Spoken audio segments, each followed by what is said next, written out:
Hi friends, welcome to Raji vlogs. இன்றைக்கி ஹெல்தியான டேஸ்ட்டான மிளகு தக்காளி கீரை சட்னி தாங்க. வாங்க ஃப்ரெண்ட்ஸ், எப்படி செய்யலான்ட்டு பார்க்கலாம். கடாய் காஞ்சிருச்சிங்க. நம்ம எண்ணெய் ஊற்றிக்கலாம். எண்ணெயில் நல்லா காஞ்சதுக்கப்புறம் கடலைப்பருப்பு நான் 2 டீஸ்பூன் போடுறேங்க. சட்னிக்கு நம்ம கடலைப்பருப்பு அதிகமாக போட்டோம்னா தேங்காய் அதிகமாக சேர்த்த வேண்டாம். உளுத்தம்பருப்பு 1 டீஸ்பூன் போடுறேங்க. உளுத்தம்பருப்பு சேர்த்தும் பொழுது சட்னி நல்லா வாசனையாக இருக்கும். இப்போ இதை நல்லா பொன்னிறமாக நம்ம வறுத்துக்கலாங்க. நான் 1 காஞ்ச மிளகாய் போடுறேன். 10 சின்ன வெங்காயம் போடுறேங்க. நான் அதோட ஒரு பெரிய வெங்காயம் நல்லா குட்டி குட்டியாக கட் பண்ணி வச்சுருக்கேங்க, அதையும் போடுறேன். உங்களுக்கு வேணும்னா சின்ன வெங்காயமாக கூட போட்டுக்கோங்க. சின்ன வெங்காயம் போடுற மாதிரி இருந்தால் இது ஒரு 20 போட்டுக்கோங்க. நான் 10 பல் பூண்டு சேர்த்துக்கிறேன். சட்னிக்கு பூண்டு சேர்த்து வணக்கும் பொழுது நல்லா டேஸ்ட்டாக இருக்குங்க. இந்த வெங்காயம் பூண்டு இதெல்லாம் எண்ணெயிலேயே வணங்கணுங்க. இப்போ தேவையான அளவு உப்பு போட்டுக்கலாம். இப்போ இதெல்லாம் நல்லா எண்ணெயில் வணக்கிக்கலாங்க. வெங்காயம் வணங்கும் பொழுது தான் சட்னி நல்லா டேஸ்ட்டாக இருக்கும்.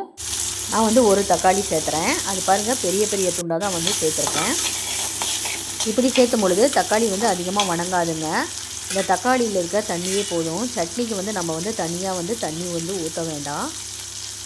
சட்னிக்கு தண்ணி ஊற்றி அரைச்சிங்கன்னா சட்னி சலசலன்னு போயிருங்க, டேஸ்ட் இருக்காது.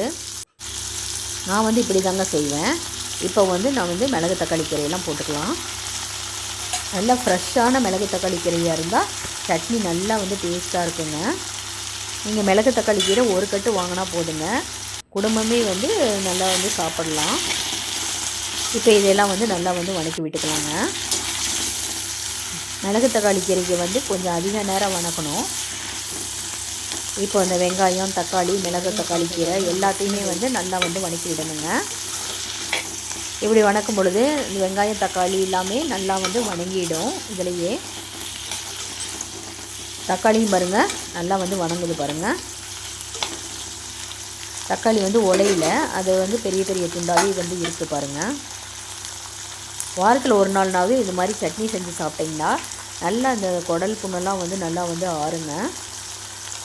வாரத்தில் 1 நாள்னாவது ஏதாவது ஒரு கீரை செஞ்சு சாப்பிட்றணும். அப்போ தான் நம்மளுக்கு உடம்புக்கு நல்லா இரும்பு சத்து கிடைக்குங்க. நல்லா சுறுசுறுப்பாக இருக்கலாம்.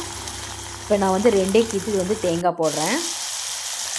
தேங்காய் போட்டுட்டு தேங்காயுமே எண்ணெயில் நல்லா வணக்கி விட்டுக்கலாங்க. ஒரு சின்ன சைஸ் புளி சேர்த்துறேன். உங்களுக்கு புளி வேண்டாம் அப்படின்னா நீங்கள் தக்காளியே இன்னொன்று சேர்த்துக்கோங்க.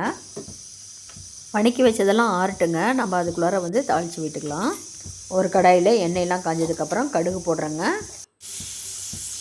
கடுகெல்லாம் நல்லா பொரிஞ்சதுக்கப்புறம் உளுத்தம்பருப்பு போடுறோம், கடலைப்பருப்பு போடுறோம், ஒரு வரமிளகா போடுறேங்க. வரமிளகா போட்டு சட்னிக்கு தாளிக்கும் பொழுது செம்ம டேஸ்ட்டாகவும் வாசனையாகவும் இருக்குங்க. இப்போ அந்த கடலைப்பருப்பு உளுத்தம்பருப்பெல்லாம் பொரிஞ்சதுக்கப்புறம் நம்ம கறிவேப்பிலை சேர்த்துக்கலாம். இப்போ எல்லாமே நல்லா பொன்னிறமாக பொரிஞ்சிருச்சுங்க. நம்ம இப்போ அரைச்சி வச்ச சட்னியை சேர்த்துக்கலாம். பாருங்கள் ஃப்ரெண்ட்ஸ், எப்படி பச்சை பசேன்னு இருக்குது. அப்படியே இந்த மிளகு தக்காளி கீரைக்குன்னே ஒரு தனி டேஸ்ட் இருக்குங்க. இது மாதிரி சட்னி செஞ்சு பாருங்கள் ஃப்ரெண்ட்ஸ், செம்ம டேஸ்ட்டாக இருக்கும். இது இட்லி தோசை சாப்பாடு இதுக்கெல்லாம் செம்ம காம்பினேஷனாக இருக்கும். கண்டிப்பாக நீங்களும் செஞ்சு பாருங்கள் ஃப்ரெண்ட்ஸ். செஞ்சு பார்த்துட்டு எனக்கு எப்படி இருக்குன்னு கமெண்ட் செக்ஷனில் சொல்லுங்கள். எங்கள் சேனல் உங்களுக்கு பிடிச்சிருந்தால் லைக் பண்ணுங்கள், ஷேர் பண்ணுங்கள், சப்ஸ்கிரைப் பண்ணுங்கள். எனக்கு கொஞ்சம் மோட்டிவேஷனாக இருக்கும். Thank you friends.